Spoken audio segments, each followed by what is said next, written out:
L'immigration vers l'Europe. M. Poutine accuse la politique européenne, souligne dans son discours les difficultés rencontrées et les abus que subissent les migrants. A-t-il pris la mesure de la situation en Méditerranée? J'ai envie de dire oui, parce que c'est une situation qui préoccupe l'humanité et qui préoccupe l'entièreté des dirigeants de ce monde, hormis les États africains qui, ma foi, peinent encore à comprendre que cette situation est catastrophique. Mais ici, je vois cela comme étant un élément de discours qui est chargé d'une politisation. Pourquoi le rapport de la Russie avec la France, avec les pays occidentaux, la manière qu'ils gèrent cette question prête à un certain questionnement que nous qui subissons cette immigration-là, on se demande si nous sommes considérés comme étant des êtres humains. Et donc, le positionnement idéologique, une fois de plus, du président Poutine est de rappeler ici, prolétaires de tous les pays du monde, unissez-vous. Je mène une bataille contre un suzerain qui ne vous veut pas du bien. Et ce suzerain gouverne les pays qui encadrent, qui contrôlent les zones territoriales de la Méditerranée, les eaux de la Méditerranée où vous immigrez très souvent. C'est le suzerain qui contrôle tout cela. Et donc moi, je suis en bataille avec tout cela pour vous affranchir. Et aidez-moi à vous affranchir dans ce combat. Et donc c'est en cela que moi je prends le discours du président Poutine, parce qu'il fait ici un appel aux États africains quant à ce que vous me soutenez, vous ne connaîtrez plus ce genre de situation. Parce que voici celui qui est la cause de cette situation que vous vivez. Et donc me soutenir, c'est vous libérer et aider vos populations à connaître un avenir meilleur. Vous avez les questions du franc CFA, vous en souffrez. Vous ne pouvez pas développer votre économie parce que vous êtes embrigadé dans des systèmes SWIFT qui vous empêchent de connaître un bonheur économique et de définir des politiques économiques que vous-même, vous avez besoin pour vos États. Moi, je mets fin à ça avec le système que moi j'ai mis en parallèle. Et donc, la question de l'unipolarité du monde tant chérie par les États-Unis est remise en question par la question de l'immigration. Parce que le suzerain doit connaître des calamités pour exister.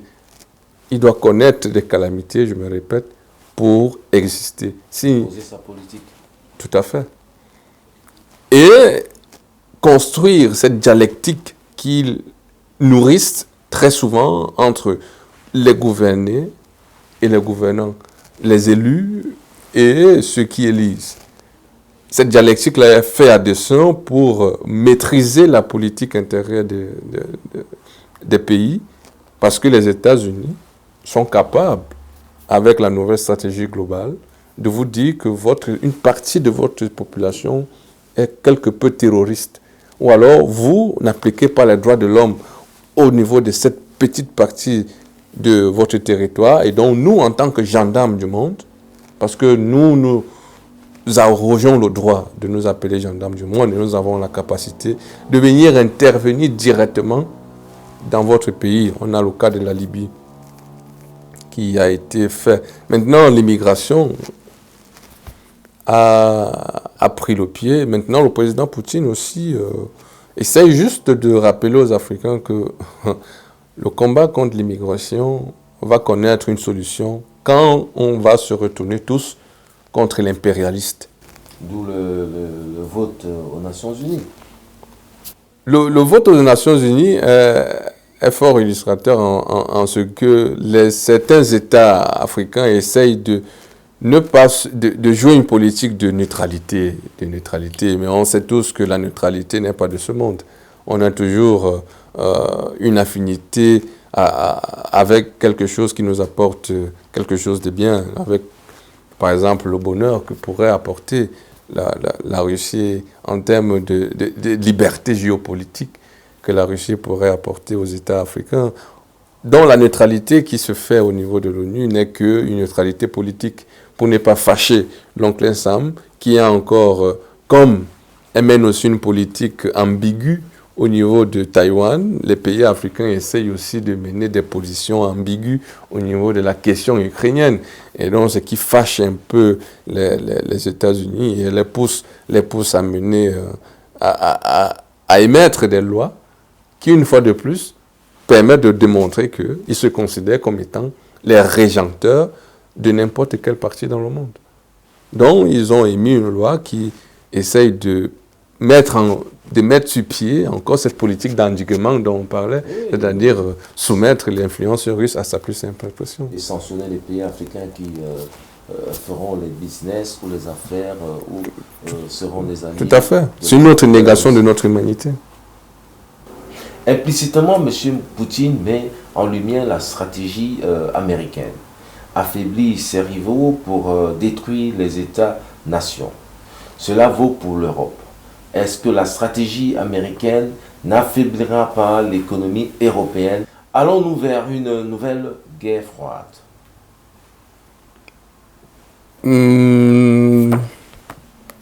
J'ai pas envie de dire guerre froide, mais on s'achemine vers... Parce que la guerre froide était une opposition entre deux États, les États-Unis et l'URSS et ses alliés. Les blocs se constituent. Oui, mais ici on a une affirmation d'une certaine neutralité. Les États ne veulent pas... Est-ce que pendant la guerre froide, on avait les États de ce registre-là qui avaient un certain point à faire balancer les différentes tendances qui existaient? Je ne suis pas vraiment historien, donc je ne sais pas vraiment où positionner là-dessus. Mais ce que je sais, c'est que si les blocs apparaissent et naissent pour construire la nouvelle guerre froide, sur quoi va-t-elle reposer? Sur quoi va-t-elle reposer? Là, au niveau de la guerre froide, ils cherchaient la domination, affaiblir les États-nations. Ça me permet, parce que affaiblir les États-nations, je pense que c'est pour nier la souveraineté des États. Et si on nie la souveraineté des États, dans ce cas-là, c'est fondé pour conforter l'idée unilatéraliste que les États-Unis essayent de mettre en place pour régenter le monde. Ce qui me permet, si vous le permettez, de vous énoncer un extrait de Richard Haas qui rentre dans cette logique-là, parlant de souveraineté et État-nation. Richard Haas,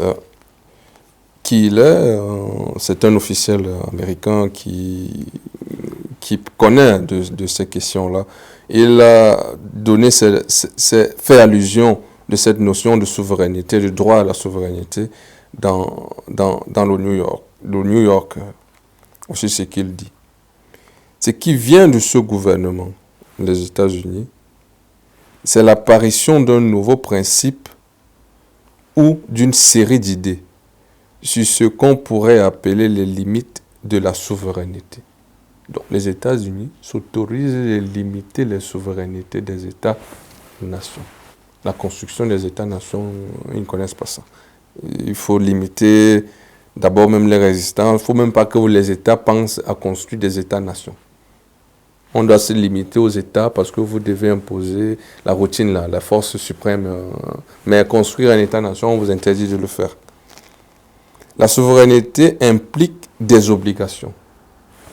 La première limite, on vous rappelle d'abord que la souveraineté implique des obligations.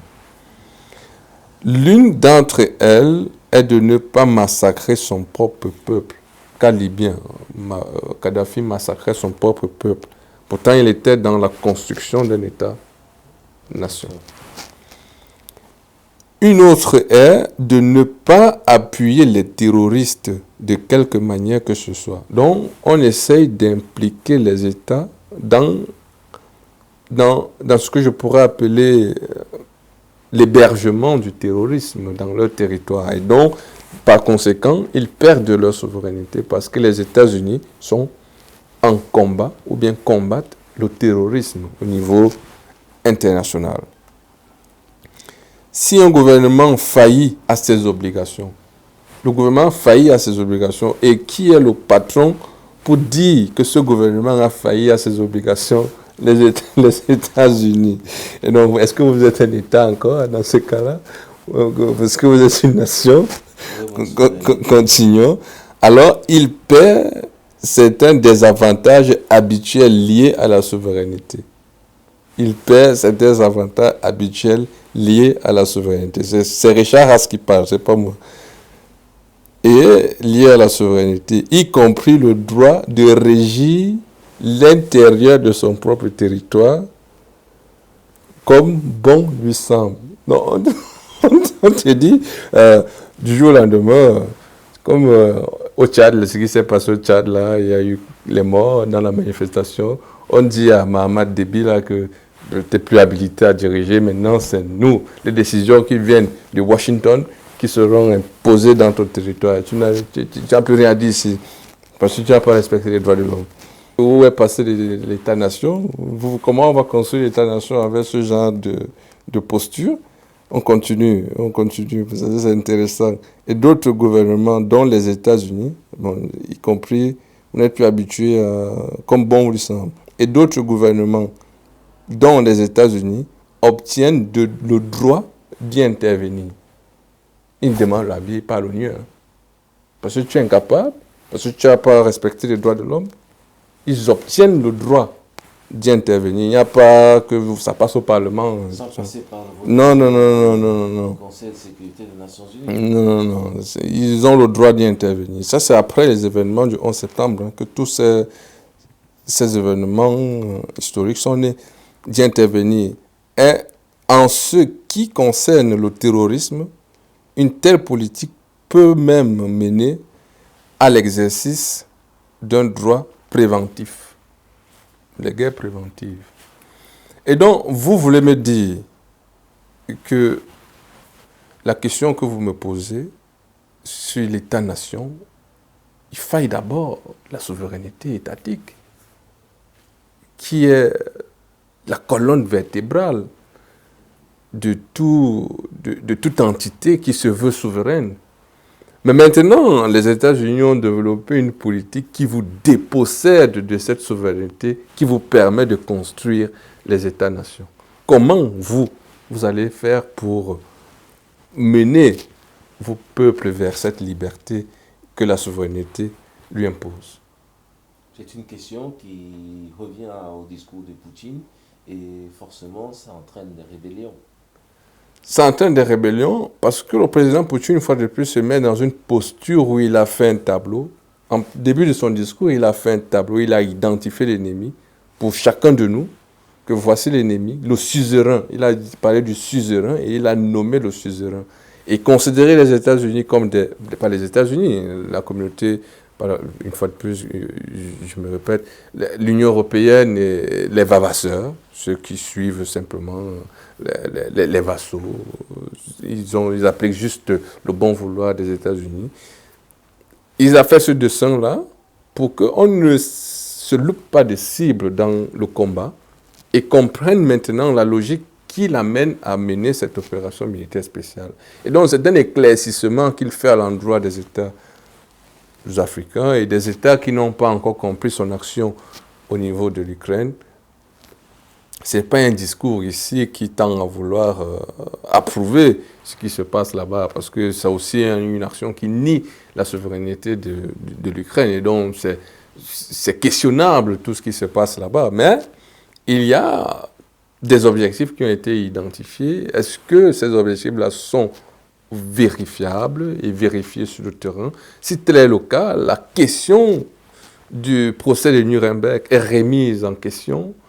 Et donc, on a fait des émissions là-dessus. Je pense que si aujourd'hui on parle encore du nazisme, il faut encore questionner ce qui s'est réellement passé au procès de Nuremberg. Et partant, l'action des États-Unis sur le monde, est-ce que ça permet de construire le développement des différents États? Est-ce que ce n'est pas un moyen de conserver les États dits puissants en caste et préserver les États subalternes dans un coin pour juste servir au niveau des votes? Est-ce que cet État-nation stratégiquement mis en place par les États-Unis, empêcher les États-nations, ne revient pas sur le cas de Nord Stream 2 qui aurait été saboté par on ne sait qui actuellement. Alors, lorsque vous lisez un passage, on constate qu'on peut intervenir sur le territoire souverain d'un État sans demander l'avis de cet État-là. Est-ce que le cas Nord Stream 2 n'est pas un exemple de cette... Ça pourrait, mais là on sera dans une accusation sans preuve de ce que les États-Unis ont agi sur Nord Stream 1, bien qu'il se dit aujourd'hui que c'est le cas. Et il y a aussi des accusations venant du côté occidental que c'est la Russie qui a orchestré tout ça. Mais une simple analyse logique voudrait simplement dire que si c'est moi qui ai le robinet au niveau de Moscou, pourquoi je vais aller bombarder quelque chose que j'ai construit moi-même? Ça n'a pas de sens. Donc une simple analyse logique exclut, entre guillemets, la Russie de cet acte terroriste, comme le président russe a eu à dire. Mais maintenant, les États-Unis, c'est toujours une guerre intéressée. C'est toujours une guerre intéressée. Et je pense que c'est ici la manifestation même de l'incapacité d'une construction État-nation au niveau occidental. Parce que l'État-nation voudrait quoi? S'il fallait essayer de comprendre ce que ça voudrait dire, bien que je ne suis pas un juriste, mais il y a nation. Si on essaie de définir nation, c'est l'appartenance à un même territoire, parlant une langue, et qui suivent des mêmes coutumes, qui ont un sentiment proche. Et le territoire, l'État, c'est un ensemble de populations, territoires, frontières, aujourd'hui monnaie, devises et tout ce qui va avec.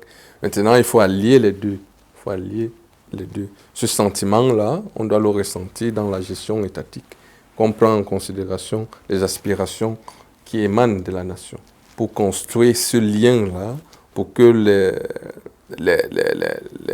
les disparités qui voudraient, par exemple, qu'impose la corruption des élites, que cela se sente au niveau du bas peuple. Donc l'État-nation ici est une construction qui est bien pour le peuple. Même si les États-Unis veulent cela, non, on regarde juste le comportement des élites au niveau occidental pour comprendre qu'ils sont tous versés dans la conception de l'unilatéralisme états-unien pour simplement remplir leurs objectifs. Maintenant, l'intérêt que les États-Unis ont à bombarder Nord Stream, c'est pour vendre le gaz liquéfié. Nous avons parlé à plusieurs reprises de qui contrôlera l'Afrique. Ici, le continent africain est-il sur la ligne de mire des États-Unis? Tout à fait. Juste la loi qui a été mise pour interdire toute relation avec la Russie permet de montrer que ils sont vraiment sur la sellette. Vous branchez, on frappe dur, on fait une guerre préventive. La guerre préventive ne sera pas celle qu'on a menée à la Libye, parce qu'aujourd'hui, sur les territoires africains, notamment à RCA, vous avez la Russie qui s'y trouve. Honnêtement, qui se trouve en Russie, il faut utiliser les concepts que la propagande occidentale met sur la place publique pour essayer de comprendre s'ils peuvent mener cette guerre préventive ou pas. Wagner, quand on prend le cas de Wagner, Est-ce que c'est la Russie? C'est le membre séculier de la Russie? La question n'est pas trop claire. Mais sauf qu'on lui a accordé une certaine étiquette pour décrédibiliser son action au niveau sécuritaire dans ses actions en Afrique. C'est un groupe de para-commandos qui agissent, des mercenaires.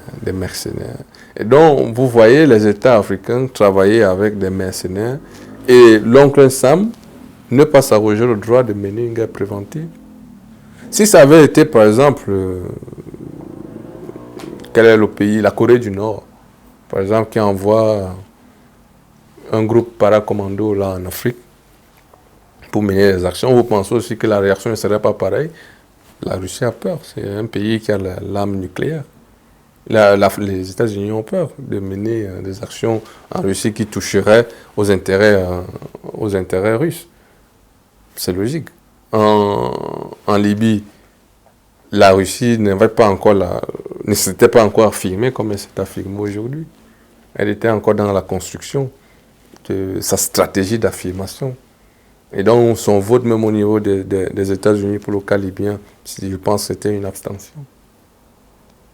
Est-ce que nous pouvons dire que les États-Unis n'ont plus les moyens de mener des guerres préventives comme par le passé? Tout à fait. Ils n'ont plus les moyens. Ils n'ont même plus les capacités de se porter à gagner. Bon, il y a certains analystes qui essayent de démontrer que les États-Unis n'ont gagné aucune guerre. Mais aujourd'hui, est-ce que les États-Unis ont encore la capacité dissuasive comme ils avaient par le passé? Je doute fort. Ils ont des questions internes qui les taraudent. La question de l'inflation, de l'inflation qui ne fait que bouger de façon ardue au niveau de la classe sociale américaine. Et donc, vous savez aussi que les guerres sont, Kant qui le disait, les guerres sont le meilleur moyen de façonner l'esprit humain et de changer le comportement de l'esprit humain. Et donc la guerre peut être utilisée au niveau des États-Unis pour construire une autre idéologie sociale, les transporter de ce besoin-ci vers un autre, qui cadre au mieux avec les intérêts que la superstructure s'est définie et qui les éloigne du débat social, par exemple la question de l'inflation. Mais sauf que cette question-là, elle ne saurait être écartée parce que c'est lié avec l'économie et tout ce qui va avec. Donc les États-Unis, est-ce qu'ils ont encore la capacité d'influencer les États? Oui, par le truchement des représentants qu'ils auront sur le terrain, dont les Africains. Mesdames, Messieurs, c'est ici que s'achève la deuxième partie de Géopolitique sur le discours du président Poutine. À très vite pour la troisième partie.